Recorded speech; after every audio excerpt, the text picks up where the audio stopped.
नमस्कार, स्वागत है आप सभी का जय कामतानाथ क्लासेस पर। तो बच्चों, आज के वीडियो से हम आपकी जो कक्षा 12 की फिजिक्स है यानी कि भौतिक विज्ञान उसको प्रारंभ कर रहे हैं। देखिए, सबसे पहली यूनिट इसमें आपकी आती है प्रथम इकाई जिसको बोलते हैं आप, इसका नाम होता है आपका स्थिर विद्युत की।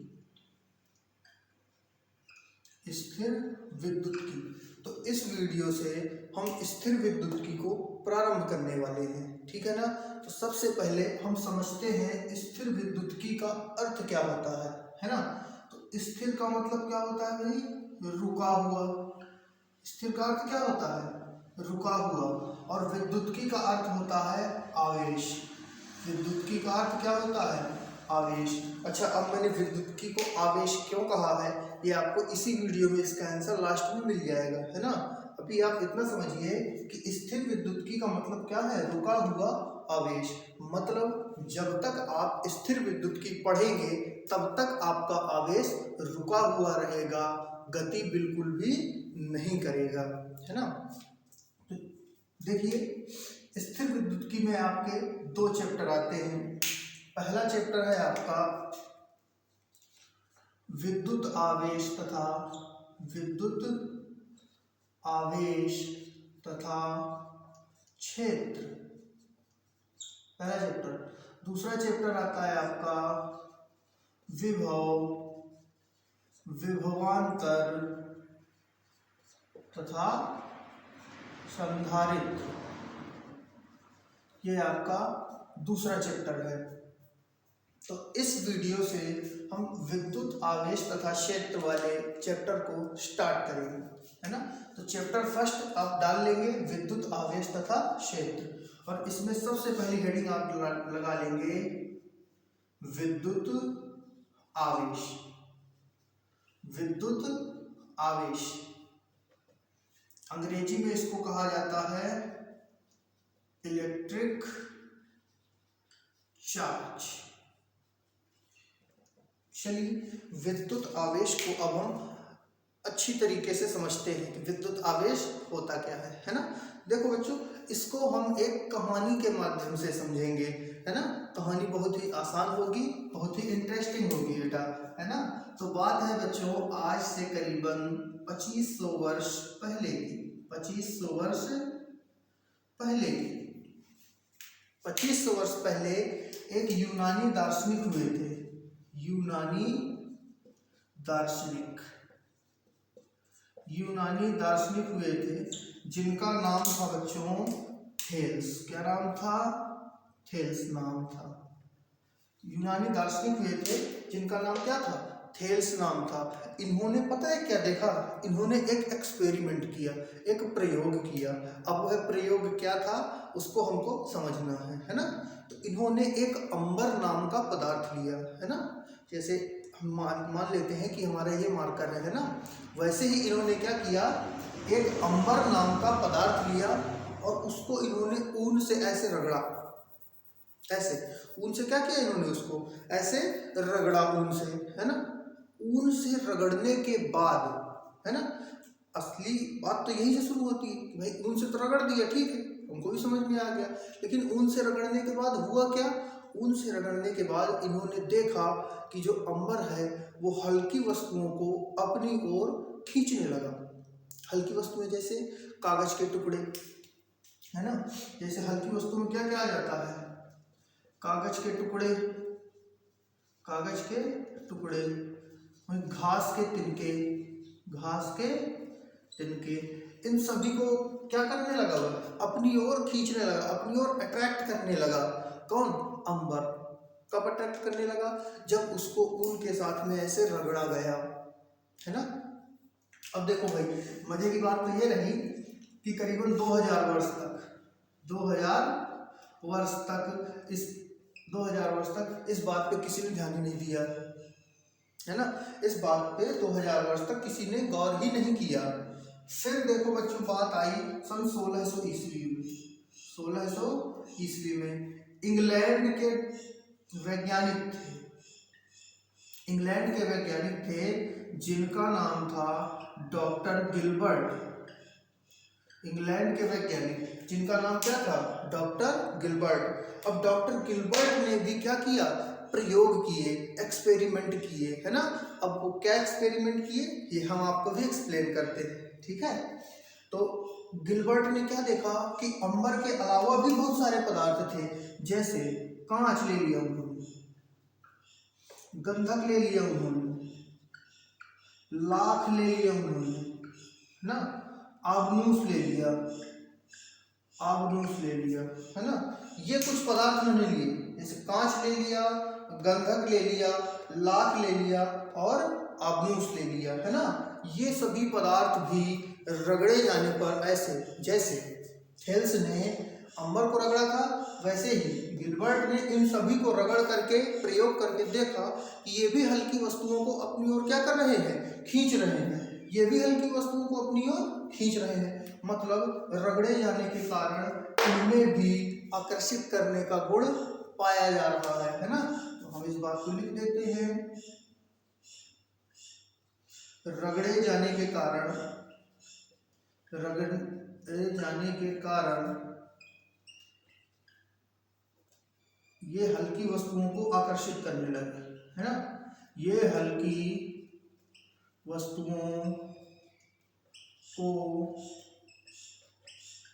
आकर्षित करने लगे, है ना बच्चों। रगड़े जाने पर ये भी क्या करने लगे, आपके हल्की वस्तुओं को आकर्षित करने लगे, अपनी ओर खींचने लगे, है ना। तो ये रगड़े जाने का गुण कब उत्पन्न हुआ भाई, जब उस पदार्थ को रगड़ा गया किसी दूसरे पदार्थ के साथ, है ना। जैसे कांच को रगड़ा उन्होंने रेशम के साथ में, है ना, गंधक को भी रगड़ा रेशम के साथ में, आबनूस को रगड़ दिया उन्होंने बिल्ली की खाल के साथ में, है ना। रगड़ने के बाद ये सभी क्या करने लगे, हल्की वस्तुओं को अपनी ओर आकर्षित करने लगे, है ना। तो इससे उन्होंने क्या पता लगाया कि रगड़े जाने के बाद, है ना, और फिजिक्स की भाषा में रगड़े जाने की प्रक्रिया को कहा जाता है घर्षण, है ना। तो घर्षण के बाद ये सभी पदार्थ क्या करने लगते थे, हल्की वस्तुओं को अपनी ओर आकर्षित करने लगते थे, है ना। हल्की वस्तुओं को अपनी ओर आकर्षित करने लगते थे, ठीक। और ये जो आकर्षित करने का गुण है, आकर्षित करने का गुण है, यही गुण आपका कहलाता है विद्युत। आकर्षित करने का जो गुण होता है, इस गुण को क्या कहा जाता है, विद्युत कहा जाता है ना। और जो पदार्थ हल्की वस्तुओं को आकर्षित कर रहा है वह पदार्थ क्या कहलाएगा, आपका विद्युतमय पदार्थ कहलाएगा। कहलाएगा कि नहीं कहलाएगा बताओ भाई, मना नहीं कर सकते हो इसमें, है ना। हल्की वस्तुओं को अपनी ओर खींचने का जो गुण होता है वो कहलाता है विद्युत, विद्युत कहलाता है ना। और जो पदार्थ, जिस पदार्थ के अंदर ये गुण होगा वह पदार्थ क्या कहलाएगा, विद्युतमय। अतः बच्चों हम बोल सकते हैं, है ना, इनके प्रयोगों के आधार पर, किसके, डॉक्टर गिलबर्ट के प्रयोगों के आधार पर हम बोल सकते हैं कि विद्युतमय पदार्थ जो होता है उसी को हम कहते हैं आवेशित पदार्थ। विद्युतमय पदार्थ को ही हम क्या कहते हैं, आवेशित पदार्थ कहते हैं ना। तो ये नोट वाला पॉइंट लिख लेंगे आप भाई, विद्युतमय पदार्थ को ही हम आवेशित पदार्थ कहते हैं। विद्युतमय पदार्थ को ही हम बच्चों क्या बोलते हैं, आवेशित पदार्थ बोलते हैं, है ना। अब विद्युतमय का तो आप मतलब समझ ही गए होंगे ना। विद्युतमय का मतलब यह होता है कि हल्की वस्तुओं को अपनी ओर आकर्षित करने का गुण यह कहलाता है विद्युतमय, है ना, विद्युत कहलाता है। और जिस भी पदार्थ के अंदर यह गुण पाया जाएगा वह पदार्थ आपका क्या कहलाएगा, वह पदार्थ आपका क्या कहलाएगा बच्चों, विद्युतमय कहलाएगा, ठीक। इस पे तो कोई दिक्कत हमको नहीं लगता होनी चाहिए आप लोगों को, है ना। तो भाई देखिए अब कंक्लूजन क्या निकला कि विद्युतमय पदार्थ को ही आवेशित पदार्थ कहते हैं, है ना। तो अब कहानी का सार समझते हैं। कुल मिला के सिंपल सी बात बच्चों इतनी है कि आवेश जो होता है वह गुण है जिसके कारण कोई पदार्थ हल्की वस्तुओं को अपनी ओर क्या करने लगे, खींचने लगे। भाई यही तो हमने सीखा। थेल्स ने जो प्रयोग किया था, है ना, 2500 वर्ष पहले, उसमें भी उन्होंने देखा कि जैसे उन्होंने अंबर को ऊन के साथ उन्होंने रगड़ा तो अंबर क्या करने लगा, हल्की वस्तुओं को अपनी ओर खींचने लगा। वैसे ही सन 1600 ईस्वी में जो इंग्लैंड के डॉक्टर गिलबर्ट रहे आपके, इंग्लैंड के डॉक्टर गिलबर्ट, इन्होंने भी देखा कि अंबर के अलावा भी पदार्थ हैं, कांच, गंधक, लाख, आबनूस, ये सभी भी रगड़े जाने पर हल्की वस्तुओं को आकर्षित करने लगे, है ना। रगड़े जाने पर क्या करने लगे, हल्की वस्तुओं को आकर्षित करने लगे, है ना। और आकर्षित करने का जो यह गुण है, हल्के पदार्थों को अपनी ओर आकर्षित करने का यह जो गुण है, इसी गुण को हम बोलते हैं बच्चों विद्युत। क्या बोलते हैं इस गुण को, विद्युत। और जिस पदार्थ के अंदर यह गुण होता है वह पदार्थ आपका कहलाता है विद्युतमय। क्या कहलाता है, विद्युतमय, है ना। सिंपल आप आवेश को इस रूप में समझा सकते हो कि विद्युतमय पदार्थ को ही हम क्या बोलते हैं, आवेशित पदार्थ बोलते हैं। विद्युतमय पदार्थ को ही हम क्या बोलते हैं, आवेशित पदार्थ बोलते हैं। और विद्युतमय पदार्थ क्या होते हैं, वे पदार्थ जो हल्की वस्तुओं को अपनी ओर खींचेंगे, है ना। तो आप यहां से सिंपल आवेश की परिभाषा लिख सकते हो कि आवेश किसी भी पदार्थ का वह गुण होता है, वह गुण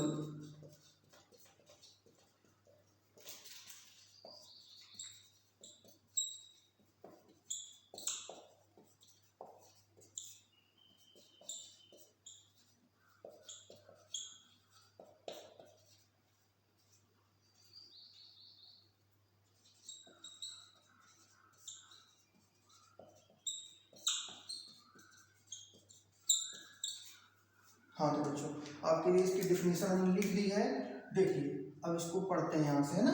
तो आवेश किसी भी पदार्थ का वह गुण होता है जिसके कारण उसमें विद्युत प्रभाव उत्पन्न होते हैं। और विद्युत प्रभाव का मतलब तो आप समझ ही गए होंगे ना। विद्युतमय पदार्थ होने का मतलब क्या हुआ कि वह हल्की वस्तुओं को अपनी ओर क्या करेगा, खींचेगा। मतलब इस दुनिया में कोई भी पदार्थ जो हल्की वस्तुओं को अपनी ओर क्या करता है, खींचता है, वह कहलाता है विद्युतमय।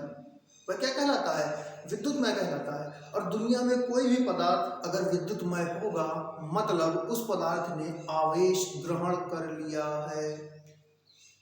उस पदार्थ ने क्या किया है, आवेश को ग्रहण कर लिया है ना। तो चलिए इसका एक बार जल्दी से क्विक रिवीजन कर लेते हैं, है ना। बच्चों हमने सबसे पहले हेडिंग अपनी पढ़ी विद्युत आवेश, जिसको अंग्रेजी में बोला जाता है इलेक्ट्रिक चार्ज, है ना। अब ये इसको हमने कहानी के माध्यम से समझा था कि बात है 2500 वर्ष पहले की। एक यूनानी दार्शनिक हुए जिनका नाम क्या था, थेल्स। इन्होंने एक एक्सपेरिमेंट किया, अंबर लिया, उसको ऊन के साथ ऐसे रगड़ा तो अंबर क्या करने लगा, हल्की वस्तुओं जैसे कागज के टुकड़ों, घास के तिनकों, इन सभी को अपनी ओर ऐसे क्या करने लगा, खींचने लगा। 2000 सालों तक इनकी बात को किसी ने ध्यान नहीं दिया, कोई नहीं माना इनकी बात, है ना। फिर क्या हुआ, सन 1600 ईस्वी में इंग्लैंड के डॉक्टर गिलबर्ट ने देखा कि अंबर के अलावा भी और कई सारे पदार्थ थे, जैसे कांच हो गया, गंधक हो गया, लाख हो गया, आबनूस, इन सभी को भी अगर रगड़ोगे तो ये भी क्या करने लगेंगे, हल्की वस्तुओं को अपनी ओर क्या करने लगेंगे, खींचने लगेंगे, है ना। ये सभी पदार्थ भी क्या करने लगेंगे, हल्की वस्तुओं को अपनी ओर खींचने लगेंगे, है ना। तो आकर्षित करने का, हल्की वस्तुओं को आकर्षित करने का जो ये गुण है, ये गुण क्या कहलाता है बच्चों, विद्युत कहलाता है। क्या कहलाता है, विद्युत कहलाता है ना। और किसी भी पदार्थ के अंदर अगर यह गुण है तो वह पदार्थ क्या कहलाएगा, विद्युतमय कहलाएगा। क्या कहलाएगा, विद्युतमय कहलाएगा, है ना। और विद्युतमय पदार्थ को ही हम क्या बोल देते हैं बच्चों, आवेशित पदार्थ। और ये हमने यहीं से समझा है इनके एक्सपेरिमेंट से, है ना। तो हम यहाँ से सिंपल आवेश की परिभाषा दे सकते हैं, है ना।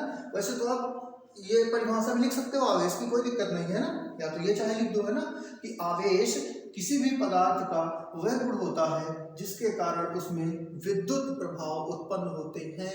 और विद्युत प्रभाव तो आप समझते ही हो, हल्की वस्तुओं को वह अपनी ओर क्या करने लगेगा, आकर्षित करने लगेगा, है ना। तो आप इसका स्क्रीनशॉट ले लीजिए, हम साइड में जाते हैं, फिर अगला टॉपिक शुरू करते हैं।